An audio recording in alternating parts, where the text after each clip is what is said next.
ఈరోజు చేసే ఈ భారత్ బంద్ ఎవరి కోసం అండ్ దేనికోసం? దీంట్లో 25 క్రోర్స్ పీపుల్ పార్టిసిపేట్ చేస్తున్నారు ఇండియా వైడ్‌గా. ఇందులో సెంట్రల్ ట్రేడ్ యూనియన్స్ ఉన్నాయి. అండ్ ఫార్మర్స్ యూనియన్ ఉంది.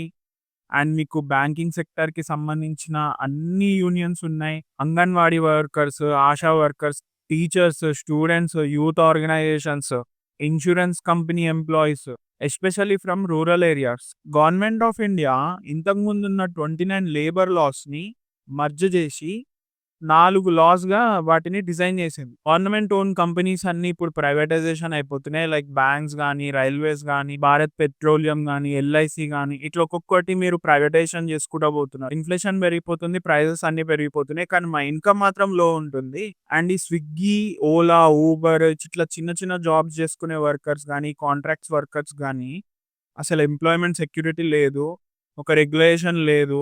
ఒక జాబ్ గ్యారంటీ లేదు. మినిమమ్ వేజెస్ లేదు. అండ్ మన్రేగా అని చెప్పి ఒక చట్టం ఉంటది. అదేం చెప్తుందంటే మీరు రూరల్ ఏరియాస్‌కి చెందిన వాళ్ళైతే అండ్ మీరు అన్‌ఎంప్లాయిడ్, అన్‌స్కిల్డ్ ఏదైనా వర్క్ చేస్తే మీకు 100 డేస్ ఎంప్లాయీ గ్యారంటీ ఇస్తదనమాట. ఒకవేళ 100 డేస్‌లో మీకు పని కల్పియకపోతే అన్‌ఎంప్లాయ్‌మెంట్ అలవెన్స్ కూడా ఇస్తది.